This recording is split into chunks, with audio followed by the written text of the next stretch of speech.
So ఆయన ఉన్నాడా లేడా తెలియదు. ఇప్పుడు ఏ పార్టీలో ఉన్నాడు మన ప్రస్తుతం ఇప్పుడు? ఆయన అయితే అదే ఇప్పుడు మేమైతే గెలిపించినామండి. బీఆర్ఎస్ నుంచి గెలిపించాం.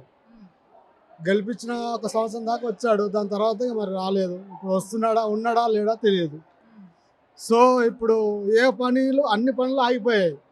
ప్రతి ఒక్క పనులు ఆగిపోయాయి. రానా నాగేంద్ర మీకు ఏం చేయలేదా? ఏం చేయలేదు. చేస్తే మేము ఎందుకంటాం? చేయలేదు కదా, చేస్తలేడు కదా, చేయకనే ప్రాబ్లం వస్తుంది. సో ఇప్పుడు మాగా ముస్లింల పండుగ ఉన్నది, క్రిస్మస్లో పండుగ ఉన్నది. ప్రతి ఒక్క పండుగకు కేటీఆర్ కానీ అన్ని విధాలా ప్రతి ఒక్కసారి వచ్చేది. కాన్స్టిట్యున్సీలో నెంబర్ 1గా ఉండేది. ఇక్కడ ఏ ఫంక్షన్ అయినా, ఏ ప్రోగ్రామ్ అయినా ఇక్కడ ఉండేది బాగా అందరికి. కానీ ఇప్పుడైతే ఇంత నక్క నాటకాలు నడుస్తుంది. దానం నాగేందర్ ఎంపీగా పోటీ చేసిండు, ఇంకా బీఆర్ఎస్ లోనే ఉన్నా అంటున్నాడు.